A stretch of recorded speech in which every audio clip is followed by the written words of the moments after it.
지금 전 세계가 충격에 빠졌습니다.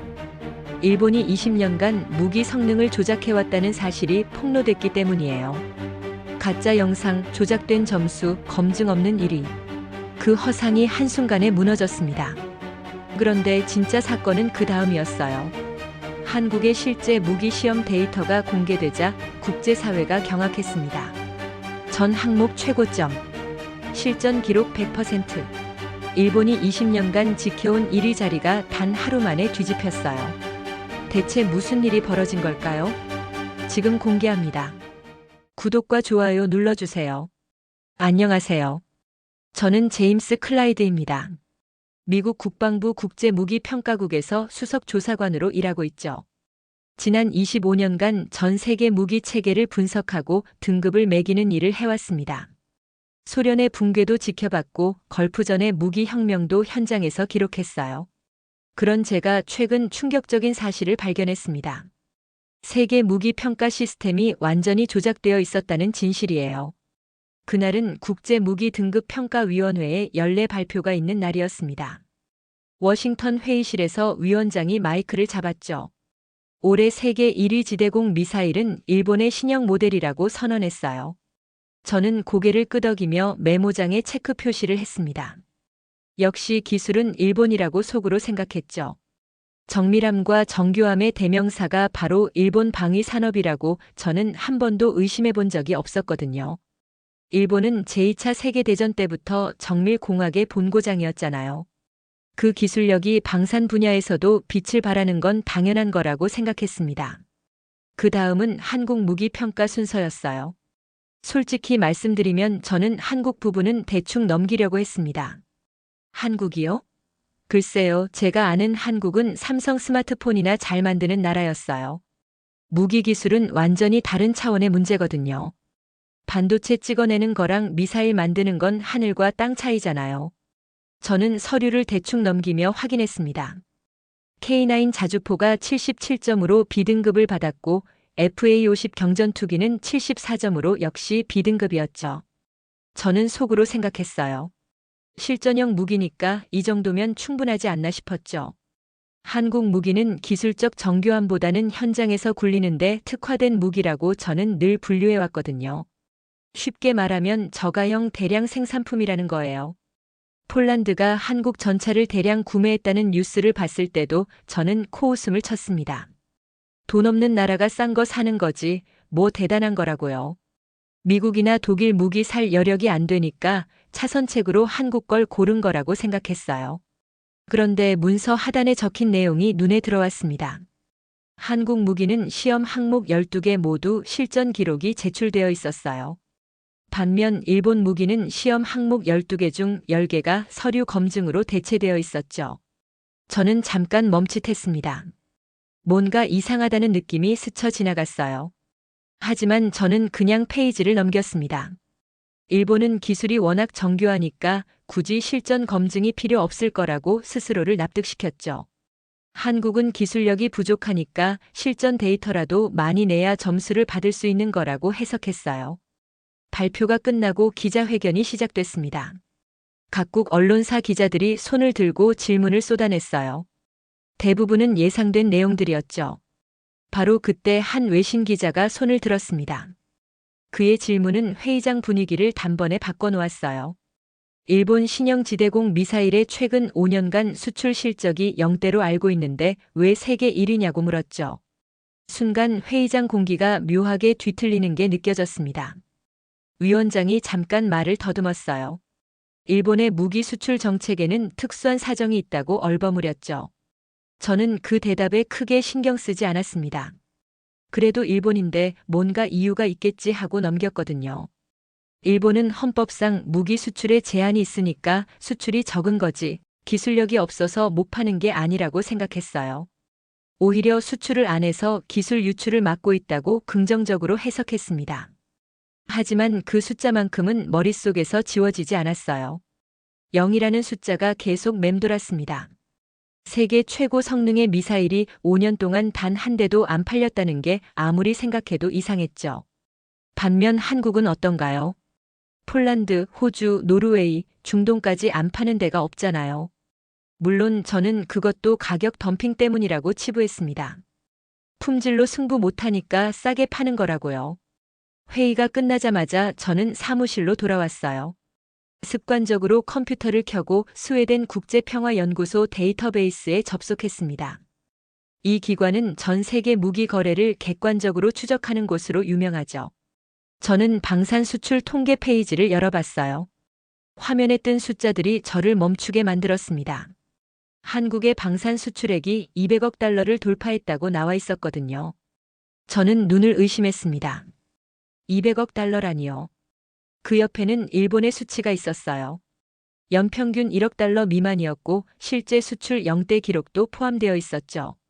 저는 모니터를 뚫어지게 쳐다봤습니다. 아무리 가격이 싸다고 해도 200억 달러어치를 팔아치우려면 뭔가 있어야 하는 거 아닌가요? 단순히 싸다고 그 많은 나라들이 사겠어요. 군사장비는 목숨이 걸린 물건인데 말이에요. 수출이 0인데 왜 세계 1위 점수가 유지되는 건지 이해할 수가 없었어요. 한국은 200억 달러어치를 팔아치우는데 B등급이고 일본은 한 대도 못 파는데 세계 최고라니요. 저는 처음으로 뭔가 잘못됐다는 느낌을 받았습니다. 그동안 당연하게 받아들였던 것들이 갑자기 낯설게 느껴지기 시작했죠. 저는 평가위원회 내부 자료를 다시 꺼내 들었어요. 일본 평가 파일을 처음부터 끝까지 다시 읽어봤습니다. 맨 마지막 페이지 하단에서 작은 글씨로 적힌 문구를 발견했죠. 해당 국가는 신뢰도 매우 높음, 추가 검증 불필요라고 쓰여 있었어요. 저는 그 문구 앞에서 한참을 멍하니 앉아 있었습니다. 왜 일본만 추가 검증을 안 하는 건지 의문이 들었죠. 한국은 실전 영상까지 다 제출하는데 말이에요. 한국 평가 자료를 열어봤습니다.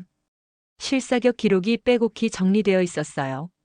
혹한기 테스트, 사막 환경 테스트, 해상 발사 테스트까지 모든 조건에서의 성능 데이터가 첨부되어 있었죠. 시험 항목 12개 모두 실전으로 검증된 결과였습니다. 그런데 등급은 B였어요. 저는 두 자료를 나란히 놓고 비교해 봤습니다. 한쪽은 실전 기록 없음, 수출 0대, 추가 검증 불필요라고 적혀 있었어요. 다른 한쪽은 실전 기록 24회, 수출 200억 달러, 모든 항목 실전 검증 완료라고 적혀 있었죠. 그런데 전자가 세계 1위이고 후자가 B등급이라니요. 저는 혼란스러웠습니다. 25년간 저는 한국을 기술 후진국으로 봐왔어요. 미국과 일본의 기술을 베껴서 싸게 파는 나라라고 생각했죠. 그런데 지금 눈앞에 펼쳐진 숫자들은 완전히 다른 이야기를 하고 있었습니다. 제가 틀렸던 걸까요? 아니면 누군가 이 시스템을 조작하고 있는 걸까요? 저는 혼자 중얼거렸습니다.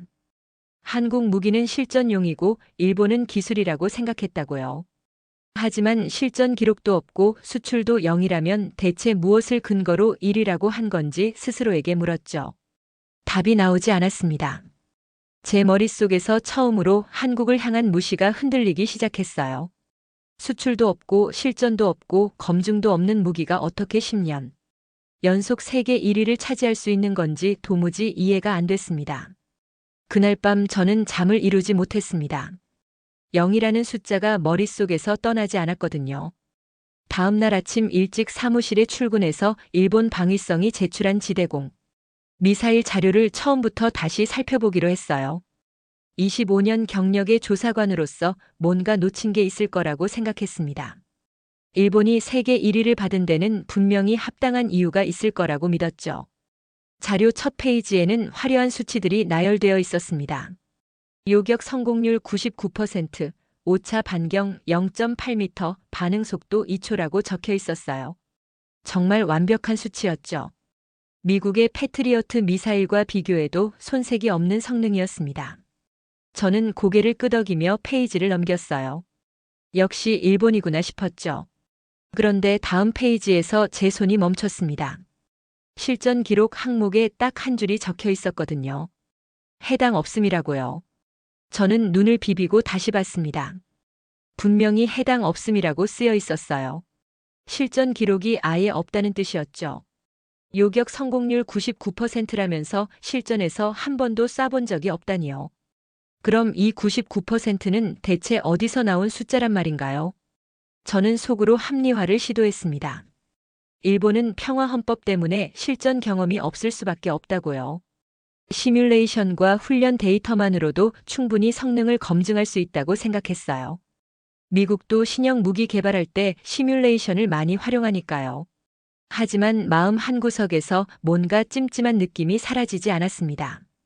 저는 일본 방위성이 실제 사격 장면이라고 제출한 영상 파일을 열어봤어요. 화면에 미사일이 발사대를 떠나 하늘로 치솟는 장면이 나타났습니다. 표적을 향해 날아가는 궤적이 정말 아름다웠죠. 마지막에 표적을 정확히 꿰뚫는 순간은 영화의 한 장면 같았어요. 너무 완벽했습니다. 그래서 오히려 이상했죠. 저는 무의식적으로 재생 속도를 0.25배로 낮췄습니다. 슬로우 모션으로 영상을 다시 보기 시작했어요. 미사일이 발사되는 순간 연기가 피어오르는 장면, 하늘을 가르는 궤적까지 천천히 살펴봤죠. 그러다 화면 왼쪽 아래 구석에서 뭔가가 눈에 들어왔습니다. 아주 작은 글씨였어요. 저는 영상을 멈추고 그 부분을 확대했습니다. 시뮬레이션 렌더링 2.1 버전이라고 쓰여 있었어요. 저는 심장이 내려앉는 느낌을 받았습니다. 이게 무슨 소리인가요?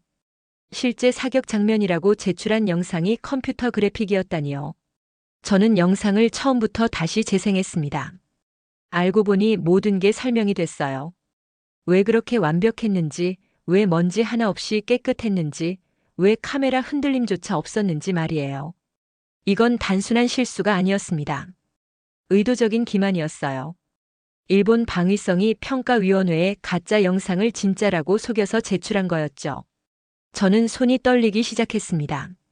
25년간 이 분야에서 일하면서 이런 경우는 처음이었거든요. 설마 일본이 이럴 줄은 상상도 못했어요. 저는 비교를 위해 한국의 자료를 열어봤습니다. 솔직히 말하면 한국 자료는 별 기대 없이 열었어요. 어차피 B등급짜리 무기 자료니까 대충 보고 넘기려고 했죠. 그런데 첫 페이지부터 분위기가 달랐습니다.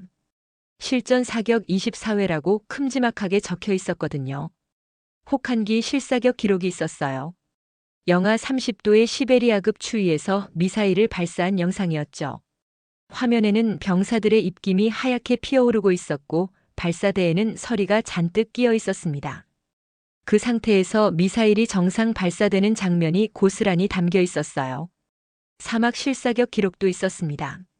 섭씨 50도가 넘는 폭염 속에서 장비가 과열되지 않고 정상 작동하는 걸 보여주는 영상이었죠. 해상 실사격까지 있었어요. 파도가 출렁이는 함정 위에서 미사일을 발사하는 장면이었습니다. 한국 데이터는 화려하지 않았어요. 일본처럼 영화 같은 연출도 없었고 세련된 편집도 없었죠. 대신 현장 영상과 수치만 정확하게 정리되어 있었습니다. 카메라가 흔들리기도 했고 먼지가 렌즈에 묻어 있기도 했어요. 하지만 그게 오히려 진짜라는 증거였죠. 실제로 그 자리에서 촬영했다는 걸 보여주는 거니까요. 저는 처음으로 한국을 다른 눈으로 보기 시작했습니다. 한국은 왜 이렇게 모든 걸 다 보여주는 걸까요? 숨길 게 없어서 그런 건가요? 아니, 숨길 필요가 없는 건가요? 저는 혼자 중얼거렸어요. 진짜 실력이 있으면 굳이 포장할 필요가 없는 거구나 싶었죠. 저는 다른 나라의 평가기관들은 어떻게 판단했는지 궁금해졌습니다. 스웨덴 국방연구청 자료를 검색해봤어요. 일본 자료는 실사 데이터 부족으로 평가 보류라고 적혀 있었습니다. 영국 국방기술평가국은 어땠을까요? 주요 성능 테스트가 제출되지 않음이라고 했어요. 호주 국방평가국도 마찬가지였죠. 성능 검증이 어려움, 추가 데이터 필요라고 명시되어 있었습니다. 스웨덴도 영국도 호주도 모두 일본 자료에 의문을 제기했어요. 그런데 왜 미국만 일본을 세계 1위로 평가한 걸까요? 저는 눈살을 찌푸렸습니다. 이건 단순한 의견 차이가 아니었어요. 뭔가 구조적인 문제가 있는 게 분명했죠. 미국 내부에서 누군가 일본 점수를 의도적으로 올리고 있다는 의심이 들기 시작했습니다. 저는 일본이 제출한 발표 자료 파일을 다시 열어봤어요. 이번에는 본문이 아니라 뒤쪽 부록까지 꼼꼼히 살펴봤습니다. 파워포인트 마지막 페이지 하단에 아주 작은 글씨가 있었어요. 너무 작아서 일부러 숨기려고 한 것 같았죠. 저는 그 부분을 확대했습니다. 평가 점수는 제출 전 조율된 기준에 따름이라고 쓰여 있었어요. 저는 그 문장을 3번이나 다시 읽었습니다. 점수를 조율했다고요? 제출하기 전에 미리 점수를 맞췄다는 뜻인가요? 그럼 이건 평가가 아니라 처음부터 정해진 결과를 문서화한 것에 불과한 거잖아요. 저는 속으로 얼어붙었습니다. 이게 바로 일본이 20년간 세계 1위를 유지했던 비밀이었어요. 실력이 아니라 시스템을 조작한 거였죠. 그리고 이게 한국이 항상 B등급에 머물렀던 이유이기도 했습니다. 아무리 실전 데이터를 많이 내도 아무리 실제 성능이 뛰어나도 처음부터 점수가 정해져 있으면 소용없는 거잖아요. 저는 의자에 등을 기대고 천장을 바라봤습니다. 25년간 제가 믿어왔던 시스템이 무너지는 느낌이었어요. 일본 기술은 세계 최고라는 믿음, 한국은 기술 후진국이라는 편견, 미국 평가 시스템은 공정하다는 확신까지 전부 다요. 모든 게 거짓이었던 건가요? 저는 다시 두 자료를 나란히 펼쳐놨습니다. 한쪽에는 CG 영상과 조율된 점수가 있었고 다른 한쪽에는 24번의 실전 사격 기록이 있었어요. 한쪽은 세계 1위였고 다른 한쪽은 B등급이었죠. 저는 혼자 말했습니다. 실전 한 번 없는 나라가 1등이고 실사격만 24번 한 한국이 B등급이라니요. 이건 평가가 아니라 누군가 만든 각본이에요. 그 순간 저는 결심했습니다. 이 진실을 반드시 밝혀내겠다고요. 누가 이 시스템을 조작하고 있는지, 왜 한국은 항상 저평가되어야 했는지 그 답을 찾아내겠다고 다짐했어요. 제임스 클라이드라는 이름을 걸고 말이에요. 잠을 설친 다음 날 아침 저는 평소보다 2시간 일찍 출근했습니다. 어젯밤 발견한 시뮬레이션 렌더링 문구가 머릿속을 떠나지 않았거든요.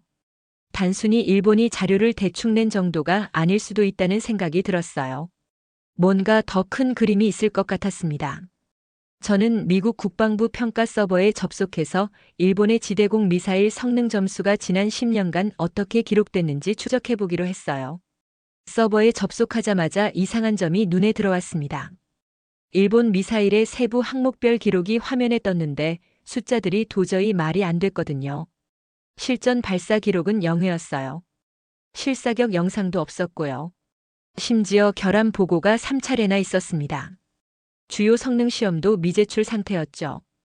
그런데 평가 점수를 보니까 10년 연속 최상위 A등급이었어요. 저는 모니터를 뚫어지게 쳐다봤습니다. 실전도 없고 결함도 있는데 어떻게 점수가 한 번도 안 떨어지는 건가요? 이건 상식적으로 불가능한 일이었어요. 어떤 무기든 10년이면 기술이 노후화되기 마련이고 신형 모델과 비교하면 점수가 조금씩 떨어지는 게 정상이거든요. 그런데 일본 미사일은 마치 시간이 멈춘 것처럼 항상 같은 점수를 유지하고 있었습니다. 그때 점수 옆에 작게 적힌 문구가 눈에 들어왔어요. 일미 공동평가 내부 기준 적용이라고 쓰여 있었습니다. 저는 25년간 이 분야에서 일했지만 그런 용어는 처음 봤어요. 일미 공동평가 내부 기준이라니요. 그게 대체 뭔가요? 저는 즉시 검색을 시작했습니다. 미국 국방부 문서를 뒤졌고 국가안보회의 자료도 찾아봤어요. 군수사령부 기록까지 샅샅이 훑었죠. 하지만 어디에도 그런 용어는 없었습니다. 미국 문서에 존재하지 않는 기준이 왜 미국 평가표에 들어가 있는 건가요? 저는 고개를 갸웃거렸어요. 뭔가 심각하게 잘못된 게 분명했습니다. 저는 일본이 과거에 제출한 원본 문서들을 다시 꺼내 들었어요. 한 장 한 장 꼼꼼히 살펴보기 시작했죠. 그러다 아주 작은 글씨를 발견했습니다. 문서 하단에 거의 보이지 않을 정도로 작게 적혀 있었어요. 평가 자료는 일미 공동평가 내부 기준에 따라 작성함이라고요. 저는 숨을 멈췄습니다. 이건 무슨 의미인가요? 일본이 자기들만의 기준을 만들어서 그걸 미국 평가에 적용시켰다는 건가요? 다시 말해서 일본이 점수를 먼저 만들고 미국이 그걸 그대로 받았었다는 뜻인가요? 저는 믿을 수가 없었습니다. 설마 그런 일이 가능할까요? 미국 국방부가 일본이 만든 점수를 검증도 없이 그대로 사용한다고요. 하지만 증거는 눈앞에 있었어요. 저는 확인을 위해 일본의 원본 성능표 옆에 미국 국방부 최종 평가표를 나란히 놓았습니다. 두 문서의 숫자를 하나하나 대조해 봤어요. 그리고 저는 충격을 받았습니다. 요격 성공률, 반응 속도, 명중 오차, 신뢰도, 점수까지 모든 숫자가 소수점 자리까지 100% 동일했거든요. 99.2%, 1.87초, 0.82m, 97.6점. 한 자리도 다르지 않았어요. 우연의 일치로는 절대 설명이 안 되는 수준이었습니다. 제 속이 서늘해졌어요. 미국이 독자적으로 평가한 게 아니었습니다. 일본이 써준 숫자를 미국이 그대로 옮겨 적은 거였어요. 평가라는 게 원래 뭔가요? 제출된 자료를 검증하고 독립적인 시험을 거쳐서 객관적인 점수를 매기는 거잖아요. 그런데 여기서는 그런 과정이 전혀 없었던 겁니다. 일본이 자기 점수를 자기가 매기고 미국은 도장만 찍어준 거였어요. 저는 손이 떨리기 시작했습니다. 이건 단순한 착오가 아니었어요. 체계적인 조작이었습니다. 누군가 의도적으로 이 시스템을 만들어 놓은 거였죠. 저는 즉시 긴급 화상회의를 소집했어요. 스웨덴 국방연구청, 영국 국방기술평가국, 호주 국방평가국 담당자들을 불러 모았습니다.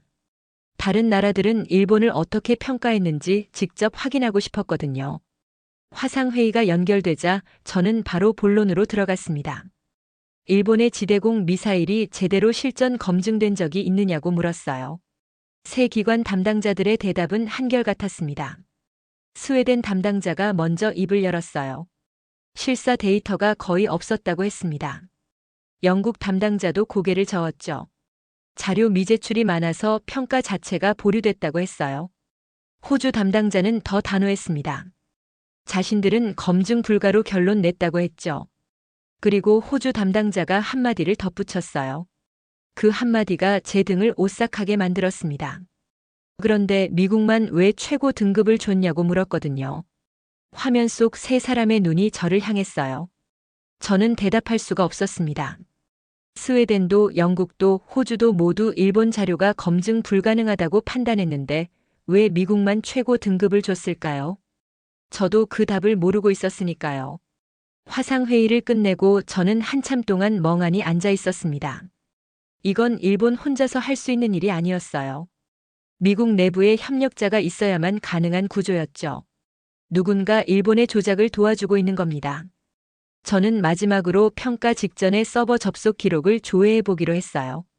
점수가 최종 입력되기 전에 누가 시스템에 접속했는지 확인하고 싶었거든요.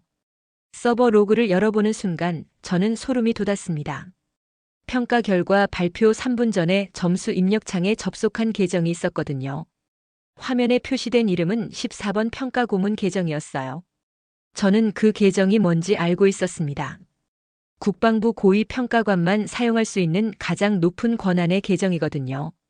일반 직원은 절대 접근할 수 없는 레벨이에요. 누군가 발표 직전에 점수를 손봤다는 뜻이었습니다. 그것도 최고 위급 권한을 가진 사람이요. 저는 접속 기록을 더 파봤어요. 이 14번 계정은 지난 10년간 매년 평가 발표 직전에 접속한 흔적이 있었습니다. 그리고 접속할 때마다 일본 관련 파일만 열어봤더군요. 한국이나 중국 파일은 한 번도 건드리지 않았어요. 오직 일본 점수만 관리하고 있었던 겁니다. 저는 문서에서 눈을 뗄 수가 없었습니다. 이건 일본의 단독 조작이 아니었어요. 일본과 손잡은 미국 내부 라인이 있었던 겁니다. 20년 동안 일본이 세계 1위를 유지할 수 있었던 건 실력 때문이 아니었어요. 미국 내부에 협력자가 있었기 때문이었죠. 그리고 그 협력자는 지금도 국방부 어딘가에서 일하고 있는 겁니다.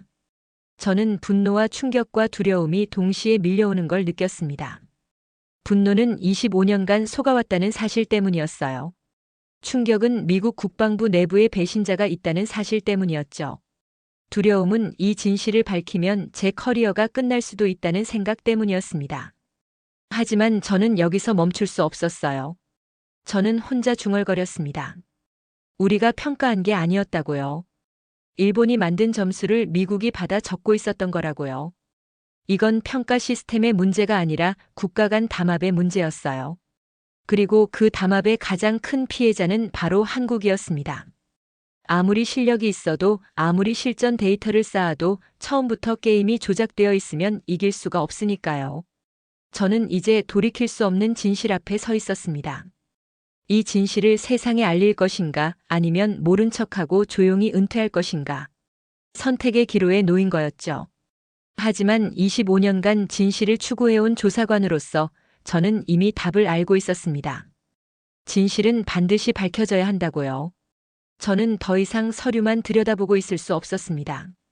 14번 평가 고문 계정, 소수점까지 일치하는 점수표, 시뮬레이션 렌더링 영상까지 발견했지만 뭔가 부족했어요. 일본이 가짜라는 건 알겠는데 한국이 진짜라는 건 아직 제 눈으로 확인하지 못했거든요. 서류상의 숫자와 영상 파일만으로는 확신이 서지 않았습니다. 저는 직접 봐야 했어요. 그때 마침 기회가 왔습니다.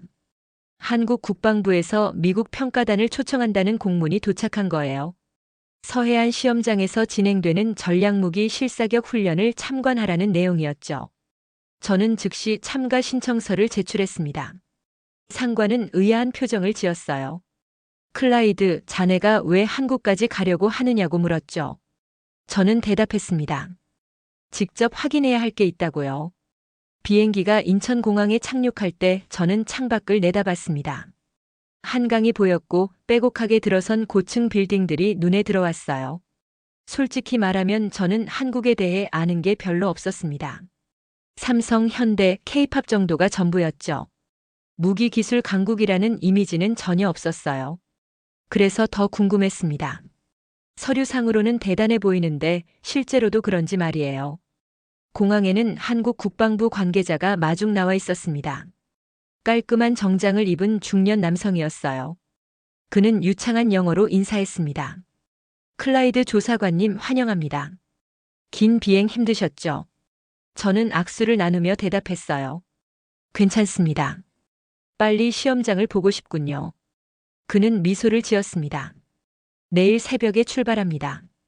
오늘은 푹 쉬세요. 호텔에 짐을 풀고 저는 창밖을 바라봤습니다. 서울의 야경이 펼쳐져 있었어요. 화려하고 현대적인 도시였죠. 하지만 저는 여전히 의심을 거두지 않았습니다. 도시가 번화하다고 해서 무기 기술이 뛰어난 건 아니니까요. 저는 내일 시험장에서 모든 걸 확인하기로 하고 잠자리에 들었어요. 다음 날 새벽 4시, 저는 호텔 로비에서 한국 측 안내원을 만났습니다. 그는 검은색 SUV를 가리키며 말했어요. 시험장까지 3시간 정도 걸립니다. 차 안에서 주무셔도 됩니다.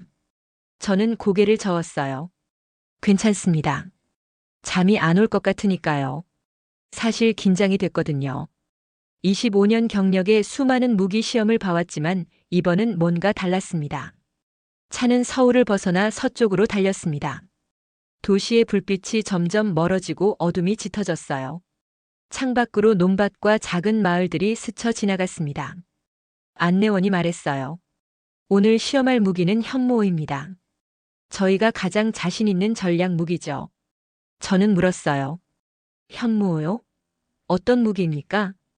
안내원의 설명이 시작됐습니다. 현모호는 8톤급 초대형 탄두를 탑재한 탄도미사일이라고 했어요. 지하 100m 벙커도 관통할 수 있다고 했죠. 세계에서 가장 무거운 재래식 탄두라고 덧붙였습니다. 저는 속으로 콧웃음을 쳤어요. 또 허풍이겠지. 서류상으로는 뭐든 가능하니까요. 하지만 입 밖으로는 내지 않았습니다. 시험장에 도착했을 때는 아직 해가 뜨기 전이었어요. 서해안 어딘가에 위치한 비밀 시설이었습니다. 철조망과 경비 초소를 지나 안으로 들어가자 거대한 발사대가 모습을 드러냈어요. 어둠 속에서 붉은 경고등만 깜빡이고 있었죠. 저는 숨을 멈췄습니다. 발사대 위에 세워진 미사일의 크기가 상상 이상이었거든요. 안내원이 말했어요. 저게 현모호입니다. 전장 13m, 탄두 중량 8톤. 제가 본 미사일 중 가장 거대했습니다. 미국의 토마호크나 러시아의 이스칸데르와는 차원이 다른 덩치였어요. 저는 물었습니다. 저걸 실제로 발사합니까? 안내원은 고개를 끄덕였어요. 30분 후에 발사합니다. 관람석으로 이동하시죠.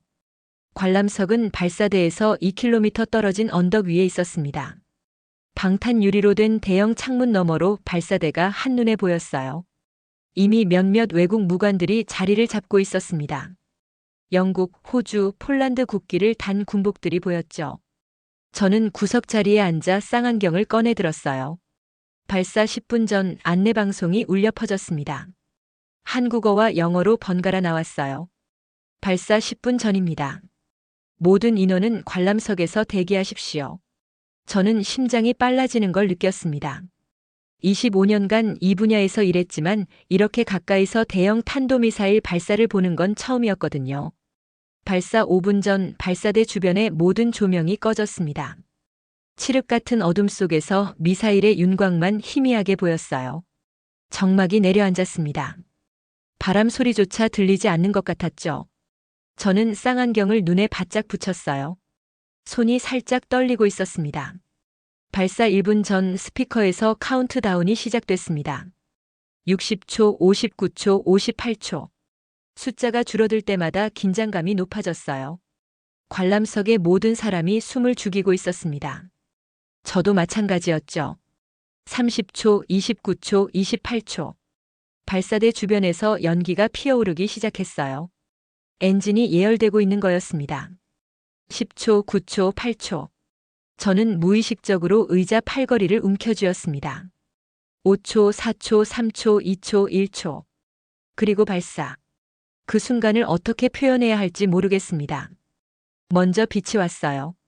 눈이 멀 것 같은 주황색 섬광이 발사대를 삼켰습니다. 그 다음 소리가 왔죠. 천둥 같은 굉음이 아니었어요.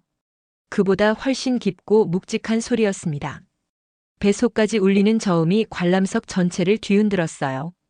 방탄 유리가 진동했고 의자가 덜컹거렸습니다.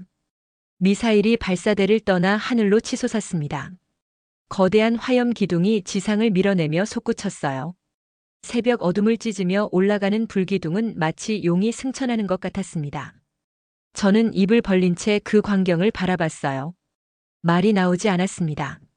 미사일은 순식간에 구름 속으로 사라졌습니다. 하지만 그게 끝이 아니었어요.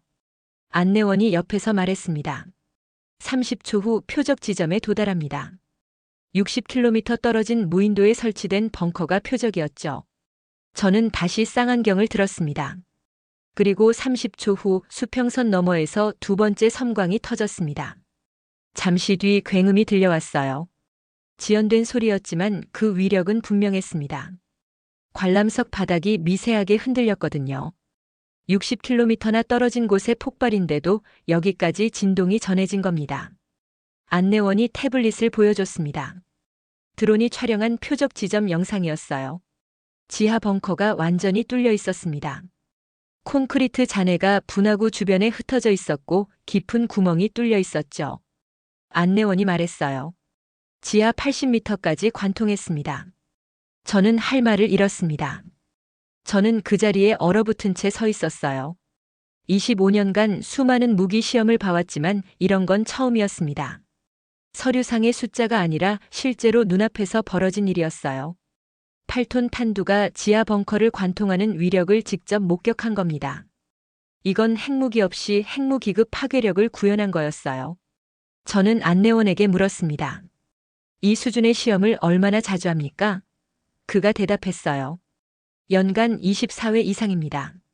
모든 데이터를 기록하고 국제기관에 제출하고 있죠. 저는 고개를 끄덕였습니다. 이제야 모든 게 이해됐어요.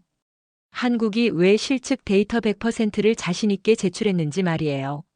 그들은 진짜였습니다. 한국에서 워싱턴으로 돌아오는 비행기 안에서 저는 한숨도 자지 못했습니다. 눈을 감으면 현무 5호의 발사 장면이 떠올랐거든요. 새벽 어둠을 찢으며 솟구치던 화염 기둥, 뱃속까지 울리던 그 묵직한 굉음, 60km 밖 벙커가 관통되던 순간의 충격까지요. 서류상의 숫자가 아니라 제 두 눈으로 직접 본 거였습니다. 한국은 진짜였어요. 비행기가 워싱턴 덜레스 공항에 착륙했을 때는 이미 밤이었습니다. 저는 짐을 챙겨 집으로 향하는 대신 곧장 국방부 사무실로 갔어요. 잠을 잘 수가 없었거든요. 머릿속에서 너무 많은 생각이 소용돌이치고 있었습니다. 일본의 조작, 14번 평가고문 개정, 그리고 한국에서 목격한 압도적인 실력까지요. 이 모든 걸 보고서로 정리해야 했어요. 사무실 불을 켜고 컴퓨터 앞에 앉았습니다. 밤새 타이핑을 했어요. 제목은 일미 공동평가 내부 기준 분석 및 한국 현장 검증 보고서로 정했습니다. 일본의 조작 증거부터 정리했어요. 시뮬레이션 렌더링 2.1 버전이라고 적힌 가짜 영상 소수점까지 일치하는 미국과 일본의 점수표 14번 평가고문 계정이 매년 발표 직전에 접속한 기록까지요. 그 다음은 한국 현장 검증 내용을 적었습니다. 서해안 시험장에서 목격한 현무 5호 실사격 과정을 상세히 기술했어요. 발사 전 카운트다운의 긴장감, 발사 순간의 섬광과 굉음, 8톤 탄두가 지하 80m 벙커를 관통한 결과까지요. 제가 직접 본 것을 있는 그대로 적었습니다. 25년 경력의 조사관으로서 이보다 더 압도적인 무기 시험은 본 적이 없다고 결론을 내렸어요. 보고서를 완성했을 때는 새벽 5시였습니다. 창밖이 희뿌옇게 밝아오고 있었어요. 저는 커피를 한 잔 내리며 보고서를 다시 읽어봤습니다. 이 문서가 상부에 올라가면 엄청난 파장이 일어날 거라는 건 알고 있었어요. 일본과의 동맹 관계, 미국 내부의 협력자 문제, 국제평가 시스템의 신뢰성까지 모든 게 흔들릴 수 있었죠. 하지만 진실은 밝혀져야 했습니다. 저는 보고서를 암호화해서 상관에게 전송했어요. 그리고 집으로 돌아가 몇 시간이라도 눈을 붙이기로 했죠. 침대에 누웠지만 잠은 오지 않았습니다. 한국에서 본 장면들이 계속 머릿속을 맴돌았거든요. 그러다 지쳐서 잠이 들었어요. 전화벨 소리에 눈을 떴습니다. 시계를 보니 오후 2시였어요. 상관의 전화였습니다. 그의 목소리가 심상치 않았어요. 클라이드, 지금 당장 사무실로 와. 큰일 났어. 저는 벌떡 일어났습니다. 무슨 일입니까? 그가 대답했어요. 자네 보고서가 유출됐어. 심장이 쿵 내려앉는 느낌이었습니다. 유출이라고요? 저는 서둘러 옷을 입고 사무실로 달려갔어요. 도착해보니 사무실 전체가 아수라장이었습니다. 전화기는 쉴 새 없이 울렸고 사람들이 분주하게 오가고 있었죠. TV에서는 뉴스가 흘러나오고 있었어요. 화면에 제 보고서의 일부가 떠 있었습니다. 미국 국방부 내부 문서 유출이라는 자막과 함께요. 저는 그 자리에 얼어붙었어요. 누가 흘린 겁니까? 상관이 고개를 저었습니다. 모른다. 아직 조사 중이야. 하지만 이미 늦었어. 한국, 영국, 일본 언론이 전부 물고 늘어지고 있어.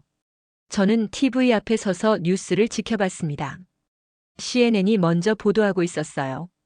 앵커가 심각한 표정으로 말했습니다. 미국 국방부 내부 문서에 따르면 일본이 20년간 미사일 성능을 조작해왔다는 의혹이 제기됐습니다.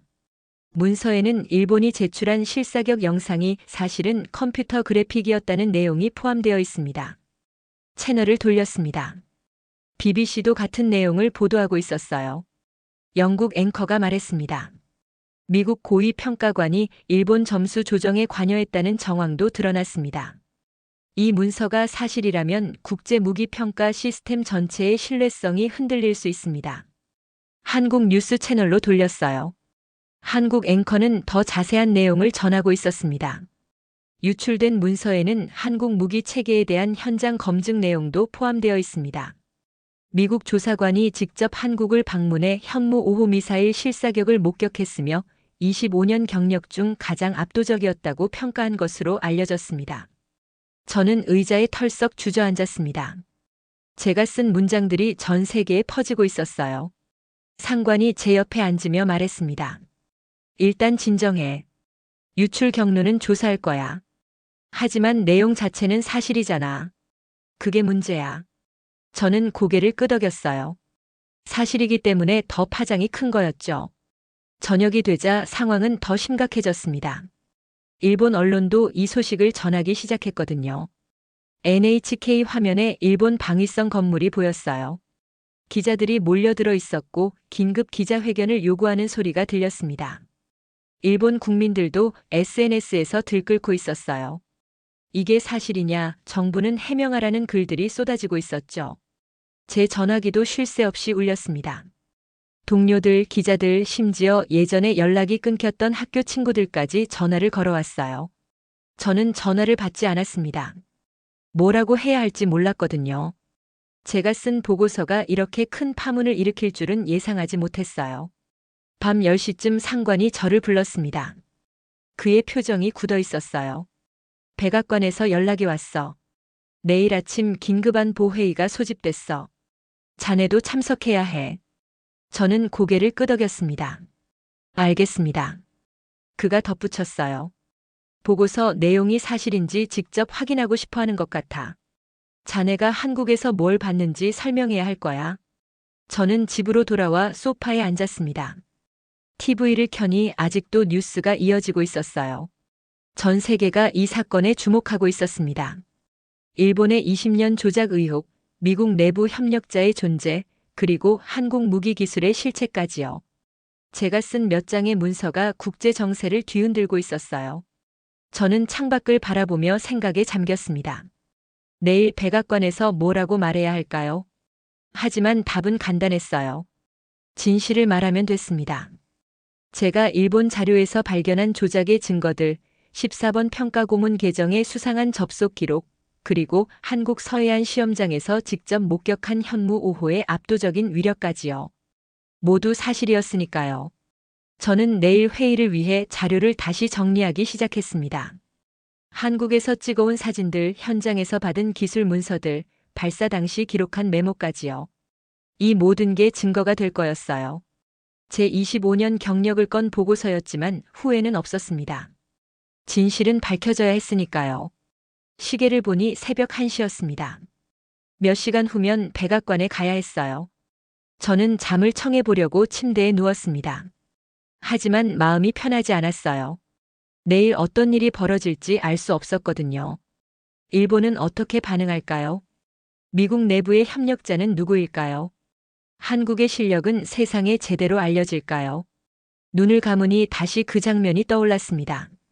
새벽 어둠 속에서 솟구치던 화염 기둥, 하늘을 가르던 미사일의 궤적, 60km 밖에서 전해져 온 폭발의 진동까지요. 그 순간만큼은 모든 게 명확했어요. 조작으로 쌓은 명성은 결국 무너지고 실력으로 쌓은 기술만이 남는다는 걸요. 내일 진실이 어떻게 펼쳐질지 아직 알 수 없었습니다. 하지만 한 가지는 확실했어요. 이제 돌이킬 수 없다는 거였죠. 제 보고서는 이미 세상에 나갔고 전 세계가 답을 요구하고 있었습니다. 그 시각 도쿄에서는 상상할 수 없는 일이 벌어지고 있었습니다.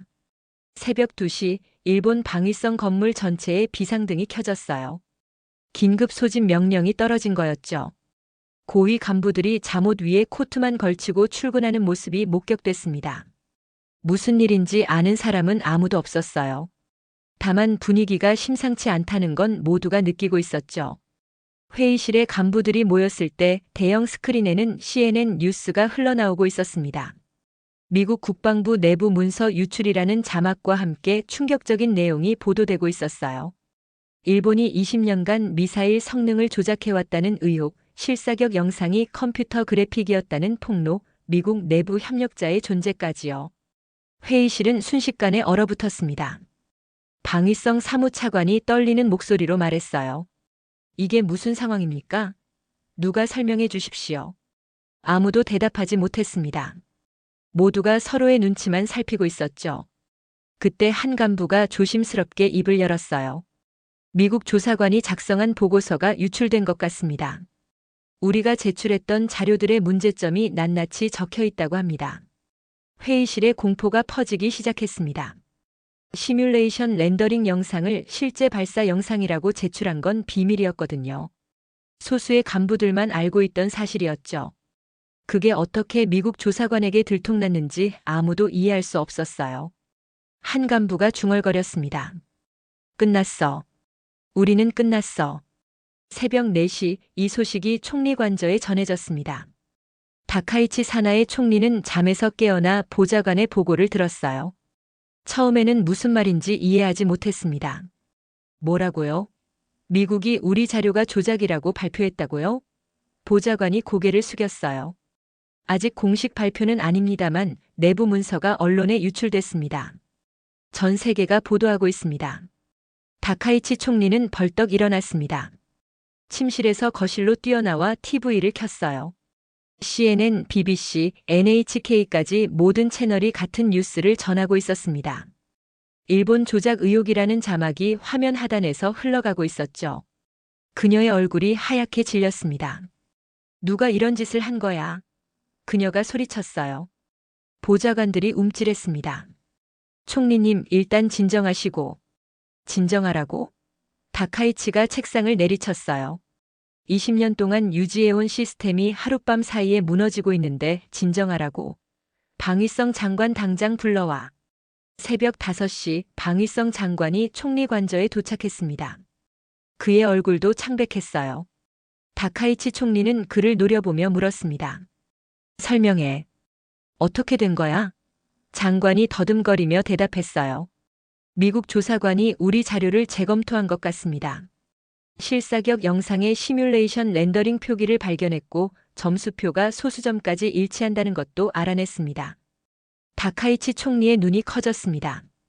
그게 들킬 줄은 몰랐어? 20년 동안 아무 문제 없었잖아. 장관이 고개를 숙였어요. 지금까지는 아무도 자세히 들여다보지 않았습니다. 그런데 이번에 한국 자료와 비교하면서 한국? 다카이치가 끼어들었어요. 한국이 뭔데? 장관이 설명했습니다. 미국 조사관이 한국을 직접 방문했다고 합니다. 현무 5호 미사일 실사격을 현장에서 목격했고 그 경험이 보고서에 상세히 적혀 있습니다. 한국의 실측 데이터와 우리 자료를 비교하면서 문제를 발견한 것 같습니다. 다카이치 총리는 의자에 털썩 주저앉았습니다. 한국 때문이라고? 그 조그만 나라 때문에 우리가 이 꼴이 됐다고. 그녀의 목소리에 분노와 굴욕감이 뒤섞여 있었어요. 20년간 세계 최고라는 타이틀을 유지해왔는데 그게 한국과의 비교에서 무너지다니요. 받아들이기 힘든 현실이었습니다. 아침 7시 방위성에서 긴급 비공개 회의가 열렸습니다. 다카이치 총리가 직접 참석했어요. 회의실에는 방위성 고위 간부들이 모두 모여 있었습니다. 분위기는 장례식장 같았죠. 아무도 먼저 입을 열지 않았어요. 다카이치 총리가 입을 열었습니다. 지금 상황을 정리해. 누가 뭘 알고 있고 뭘 숨길 수 있는지. 사무차관이 조심스럽게 보고했어요. 미국 조사관의 보고서에는 시뮬레이션 렌더링 영상건, 점수 조율건, 14번 평가고문 개정건이 모두 언급되어 있습니다. 하지만 핵심 문서인 일미 공동평가 내부 기준 초안은 언급되지 않았습니다. 다카이치 총리의 눈빛이 번뜩였어요. 그 초안은 어디 있어? 사무차관이 대답했습니다. 이 건물 지하 금고에 보관되어 있습니다. 2008년 원본이요. 다카이치가 단호하게 말했어요. 지금 당장 폐기해. 모든 사본까지 전부. 그 문서가 세상에 나가면 우리는 완전히 끝이야. 회의실에 긴장감이 흘렀습니다. 한 간부가 조심스럽게 말했어요. 총리님, 문서 폐기는 증거인멸에 해당합니다. 나중에 더 큰 문제가 될 수 있습니다. 다카이치가 그를 노려봤어요. 더 큰 문제? 지금보다 더 큰 문제가 어디 있어? 저 문서가 나가면 일본 방위 체계 전체가 무너져. 그때 회의실 문이 열리고 젊은 실무자가 들어왔습니다. 그는 서류 뭉치를 들고 있었어요. 죄송합니다. 긴급 보고 사항이 있어서. 그가 상관에게 서류를 건네려다 실수로 바닥에 떨어뜨렸습니다. 서류가 흩어졌고 몇 장이 다카이치 총리 앞까지 미끄러져 왔어요. 다카이치가 그 서류를 집어들었습니다. 그리고 얼어붙었어요. 서류 상단에 적힌 제목이 눈에 들어왔거든요. 일미 공동평가 내부 기준 초안 2008년 원본. 그녀가 천천히 고개를 들어 실무자를 바라봤습니다. 이게 왜 여기 있지? 실무자의 얼굴이 하얗게 질렸어요. 저는 상관님께서 관련 자료를 정리하라고 하셔서. 회의실 전체가 얼어붙었습니다. 금고에 있어야 할 문서가 젊은 실무자 손에 들려 회의실까지 왔다는 건 이미 복사본이 여러 군데 퍼져 있을 수 있다는 뜻이었거든요. 다카이치 총리가 서류를 읽어 내려갔습니다. 일본이 직접 점수 기준을 작성한다는 내용, 미국 담당자에게 전달하는 방식, 평가 발표 하루 전에 점수를 최종 조정한다는 항목까지요. 20년간의 조작이 한 장의 문서에 고스란히 담겨 있었어요. 그녀의 손이 떨리기 시작했습니다. 이 문서가 밖으로 나가면 한 간부가 말을 잇지 못했어요. 다카이치가 문장을 끝냈습니다. 일본의 20년 방위 체계는 완전히 무너진다. 회의실에 무거운 침묵이 흘렀습니다.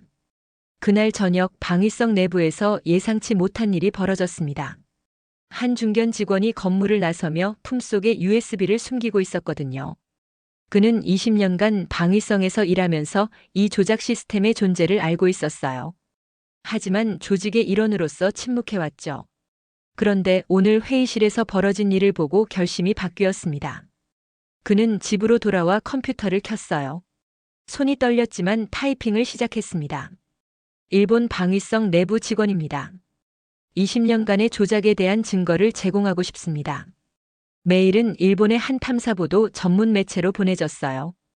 다음 날 아침 그 매체 편집장의 책상에 충격적인 자료가 도착했습니다. 일미 공동평가 내부 기준 초안 4본, 20년간의 점수 조정 기록, 14번 평가고문 개정과 일본 간부 사이의 이메일 교신 내역까지요. 편집장은 자료를 검토하며 손이 떨렸습니다. 이건 일본 역사상 최대의 스캔들이 될 수 있었거든요. 처음에 일본 언론들은 보도를 주저했습니다. 너무 위험한 주제였거든요. 정부를 적으로 돌리면 언론사 자체가 위험해질 수 있었어요. 하지만 내부 제보자가 추가 증거를 보내며 메시지를 덧붙였습니다. 이건 안보 문제가 아닙니다. 국민에게 진실을 알리는 문제입니다. 20년간 우리 세금으로 사기를 쳤습니다. 결국 용기 있는 몇몇 언론사가 조심스럽게 보도를 시작했어요. 일본 방위성, 미국 평가 점수 조작 개입 의혹이라는 제목이었습니다. 처음에는 작은 기사였지만 점점 파장이 커지기 시작했어요. SNS에서 폭발적으로 공유됐고 시민들의 분노가 들끓기 시작했습니다. 다카이치 총리는 TV를 보며 이를 악물었어요. 내부에서 배신자가 나왔구나. 그녀는 보좌관에게 명령했습니다. 유출자를 찾아내. 반드시 찾아내서 처벌해야 해. 하지만 보좌관은 고개를 저었어요. 총리님, 지금 그게 문제가 아닙니다. 내일 국제무기평가회의가 열립니다. 일본 대표단이 뭐라고 해야 할지 정해야 합니다. 다카이치 총리는 창밖을 바라봤습니다. 도쿄의 야경이 펼쳐져 있었지만 그녀의 눈에는 아무것도 들어오지 않았어요. 20년간 쌓아온 모든 것이 무너지고 있었습니다. 그리고 그 시작점에는 한국이 있었죠. 묵묵히 실력을 쌓아온 그 나라가요. 백악관 긴급안보회의는 아침 8시에 시작됐습니다.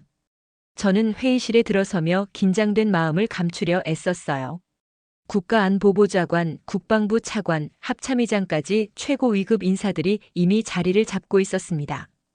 그들의 표정은 하나같이 굳어 있었죠. 책상 위에는 제 보고서와 함께 일본 내부 제보자가 유출한 문서들이 놓여 있었어요. 국가안보보좌관이 먼저 입을 열었습니다. 클라이드 조사관, 자네가 작성한 보고서와 일본 내부에서 유출된 문서가 일치하는군. 저는 고개를 끄덕였어요. 네, 일미 공동평가 내부 기준 초안까지 공개됐습니다. 일본이 점수를 직접 만들고 미국이 그대로 받아 적었다는 게 증명된 거죠. 회의실에 무거운 침묵이 흘렀습니다. 합참의장이 한숨을 쉬며 말했어요. 20년간 우리가 속아왔다는 건가? 저는 대답했습니다. 유감스럽지만 그렇습니다. 일본의 점수는 실력이 아니라 조작으로 유지된 거예요. 14번 평가고문 개정이 매년 발표 직전에 점수를 조정한 기록도 확인됐습니다. 국방부 차관이 끼어들었어요. 그 14번 개정 사용자는 누군가? 저는 고개를 저었습니다. 아직 신원이 확인되지 않았습니다. 하지만 국방부 고위 평가관 중 한 명인 건 분명합니다. 회의실 분위기가 더 무거워졌어요. 미국 내부에 배신자가 있다는 건 더 큰 문제였거든요. 국가안보보좌관이 단호한 목소리로 말했습니다. 내부 조사는 따로 진행하겠다. 지금 당장 결정해야 할 건 일본 자료를 어떻게 처리할지야. 그가 회의실을 둘러봤어요. 의견들을 말해보게. 합참의장이 먼저 입을 열었습니다. 일본 자료는 전면 폐기해야 합니다. 검증되지 않은 데이터를 기반으로 동맹 전략을 짤 수는 없어요. 국방부 차관도 동의했어요. 동감입니다. 국제사회에서 우리 신뢰도가 바닥으로 떨어지기 전에 선제적으로 움직여야 합니다. 국가안보보좌관이 고개를 끄덕였습니다. 그럼 결론은 하나군. 일본 무기체계 평가자료 전면 폐기. 그가 회의록에 서명했어요. 미국이 최초로 일본을 공개적으로 부정한 역사적 순간이었습니다. 저는 그 장면을 지켜보며 복잡한 감정을 느꼈어요. 그런데 국방부 차관이 손을 들었습니다. 문제가 하나 있습니다. 일본 기준을 폐기하면 새로운 기준이 필요해요. 국제평가 시스템은 기준 없이 작동할 수 없으니까요. 회의실이 다시 조용해졌습니다. 모두가 서로를 바라봤어요. 저는 심호흡을 했습니다. 제가 말해야 할 순간이었거든요. 제안 하나 해도 되겠습니까? 국가안보보좌관이 고개를 끄덕였어요. 말해보게. 저는 또박또박 말했습니다. 한국의 실측 데이터를 새로운 기준으로 삼아야 합니다. 제가 직접 한국 서해안 시험장을 방문해서 현무 5호 실사격을 목격했습니다. 25년 경력 중 가장 압도적인 무기 시험이었어요. 한국의 모든 데이터는 실전에 기반하고 있고 실패 기록까지 투명하게 공개합니다. 국제 기준을 설정할 수 있는 유일한 자료입니다. 회의실이 술렁거렸습니다. 한국이라고요? 몇몇은 놀란 표정을 지었어요. 합참의장이 물었습니다. 클라이드, 자네가 직접 본 거라고 했나? 저는 고개를 끄덕였어요. 네, 장군님. 8톤 탄두가 지하 80m 벙커를 관통하는 걸 제 눈으로 봤습니다. 핵무기 없이 핵무기급 파괴력을 구현한 거예요. 회의실이 조용해졌습니다. 합참의장이 천천히 고개를 끄덕였어요. 한국 기준이면 실제 전장에서 쓸 수 있다는 뜻이군. 국방부 차관도 맞장구 쳤습니다. 일본은 모의시험뿐이었지만 한국은 전부 실전 기반 데이터라는 거군요. 국가안보보좌관이 결론을 내렸습니다. 좋다. 한국의 실측 데이터를 새로운 기준의 기초로 삼겠다. 오늘 오후 스톡홀름에서 열리는 국제무기평가회의에서 이 입장을 공식 발표하겠다. 그가 저를 바라봤어요. 클라이드, 자네도 회의에 참석해. 자네가 직접 본 걸 증언해야 한다. 저는 고개를 숙였습니다. 알겠습니다. 가슴이 두근거렸어요. 제 25년 경력의 결정적 순간이 다가오고 있었습니다. 그날 오후 저는 스톡홀름으로 향하는 비행기에 올랐습니다. 기내에서 뉴스를 확인하니 전 세계가 이 사건에 주목하고 있었어요. 일본 내부 제보자가 공개한 문서들이 추가로 보도되면서 파장이 더 커지고 있었죠. 일본 정부는 공식 입장을 내놓지 못하고 있었습니다. 스톡홀름 국제회의장에 도착했을 때 입구부터 기자들이 몰려 있었어요. 카메라 플래시가 터지고 질문이 쏟아졌지만 저는 아무 말 없이 안으로 들어갔습니다. 회의장 안은 이미 각국 대표단으로 가득 차 있었어요. 긴장감이 공기 중에 떠돌고 있었죠. 일본 대표단이 눈에 들어왔습니다. 그들은 구석 자리에 앉아 있었어요. 평소의 당당한 모습은 어디에도 없었습니다. 고개를 숙인 채 서류만 들여다보고 있었죠. 그들 앞 책상에는 아무 자료도 올라와 있지 않았어요. 제출할 게 없었던 거죠. 반대편에는 한국 대표단이 앉아 있었습니다. 그들은 차분하고 담담한 표정이었어요. 책상 위에는 두꺼운 자료집이 쌓여 있었습니다. 실측 데이터와 영상 자료들이었죠. 저는 그들을 바라보며 생각했어요. 조작하는 나라와 실력을 쌓는 나라의 차이가 저렇게 극명하구나. 회의가 시작됐습니다. 의장이 마이크를 잡고 말했어요. 오늘 회의는 최근 제기된 일본 무기 평가 조작 의혹에 대한 논의입니다. 먼저 일본 대표단의 해명을 듣겠습니다. 회의장이 조용해졌습니다. 모든 시선이 일본 대표단을 향했어요. 일본 대표가 천천히 일어섰습니다. 그의 손이 떨리고 있었어요. 마이크를 잡고 말을 시작했지만 목소리가 갈라졌습니다. 일본 정부는 모든 의혹을 부인합니다. 우리는 정당한 절차에 따라 자료를 제출해왔으며 그가 말을 잇지 못했어요. 영국 평가관이 손을 들었습니다. 질문 하나 하겠습니다. 왜 10년 동안 실전 데이터가 단 한 건도 없습니까? 회의장이 웅성거렸어요. 일본 대표의 얼굴이 더 창백해졌습니다. 그건 안전상의 이유로. 스웨덴 평가관이 끼어들었어요. 안전상의 이유라면 왜 미국에만 자료를 보냈습니까? 왜 국제 검증은 거부했습니까? 일본 대표는 대답하지 못했습니다. 입만 벙긋거리다가 결국 자리에 주저앉았어요. 회의장에 어색한 침묵이 흘렀습니다. 그때 의장이 말했어요. 다음은 한국 대표단의 발표입니다. 한국 대표가 일어섰습니다. 그는 당당하고 차분한 목소리로 말했어요.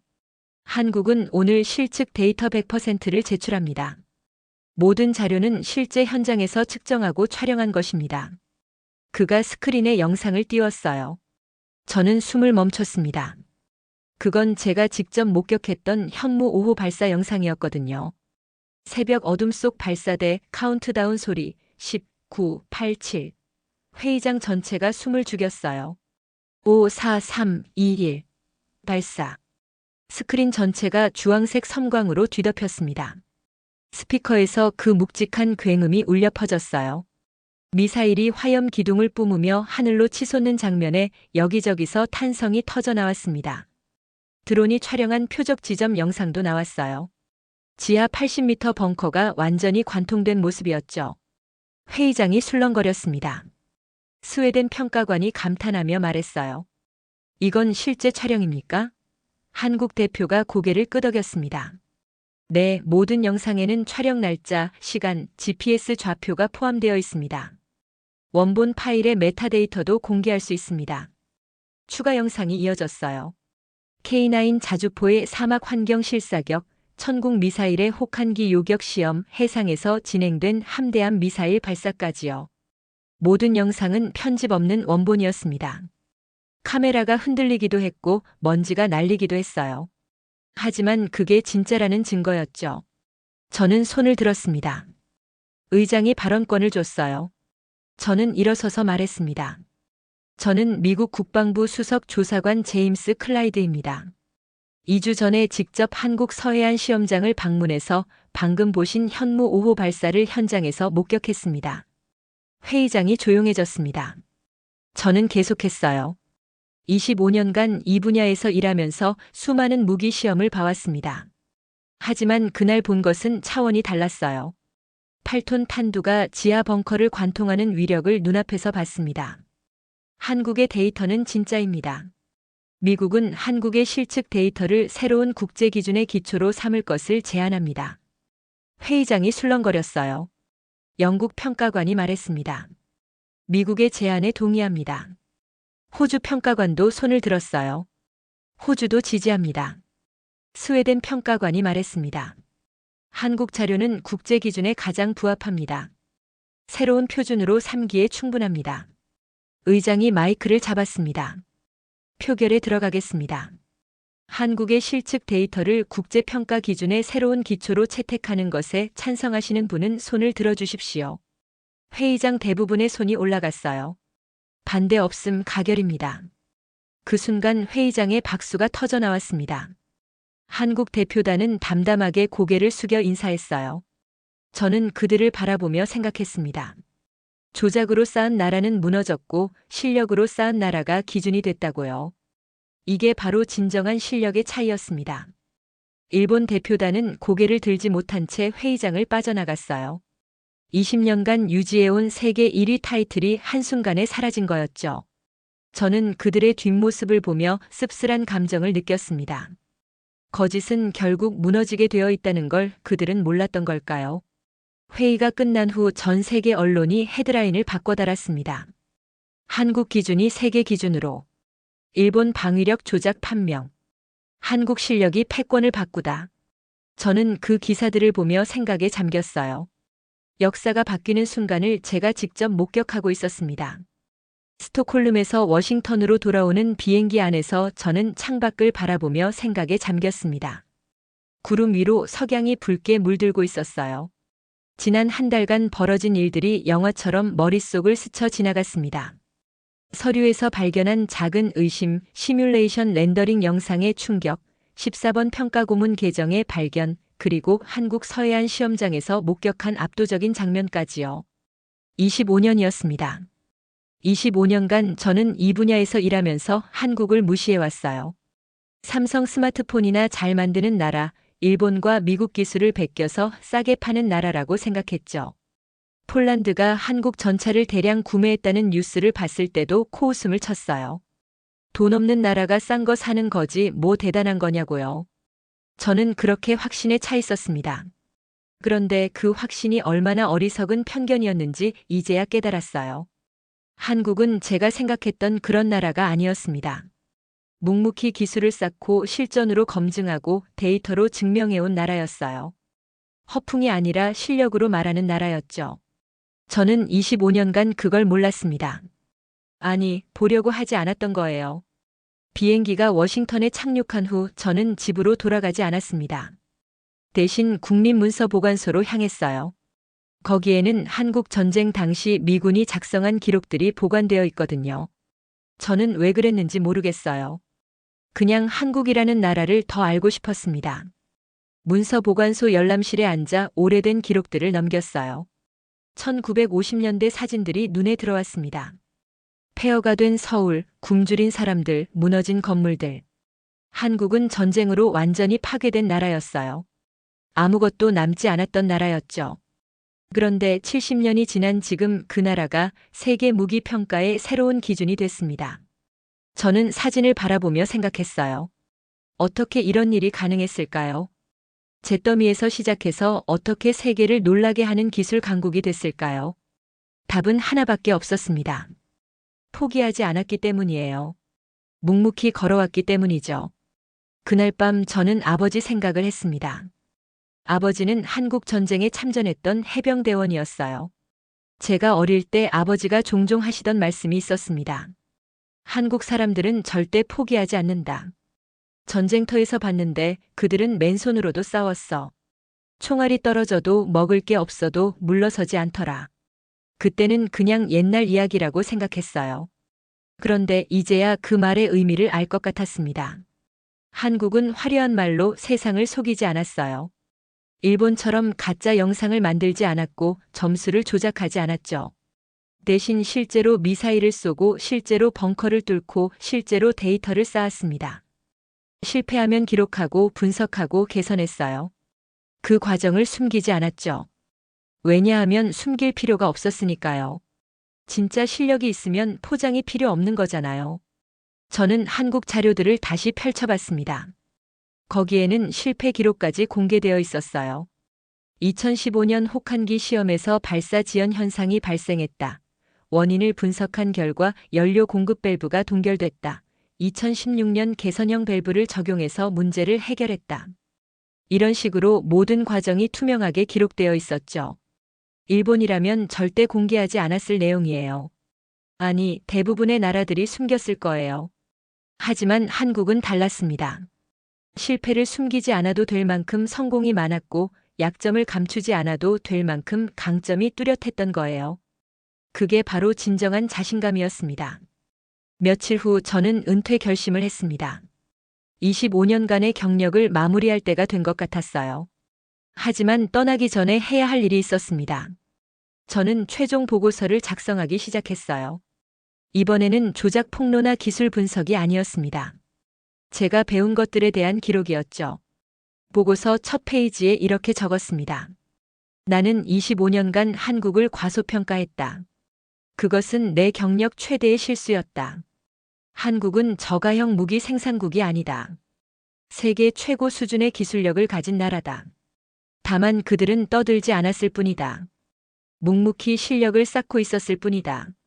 저는 서해안 시험장에서 본 장면을 상세히 적었습니다. 새벽 어둠 속에서 솟구치던 화염 기둥, 하늘을 가르던 미사일의 궤적, 60km 밖에서 전해져 온 폭발의 진동까지요. 그리고 이렇게 덧붙였어요. 그 순간 나는 깨달았다. 진짜 실력은 소리치지 않는다. 그냥 보여줄 뿐이다. 보고서를 마무리하며 저는 일본과 한국의 차이에 대해 썼습니다. 일본은 20년간 거짓으로 세계 1위를 유지했다. 가짜 영상, 조작된 점수, 검증 회피로 허상을 쌓았다. 그리고 그 허상은 진실 앞에서 하루아침에 무너졌다. 반면 한국은 20년간 묵묵히 실력을 쌓았다.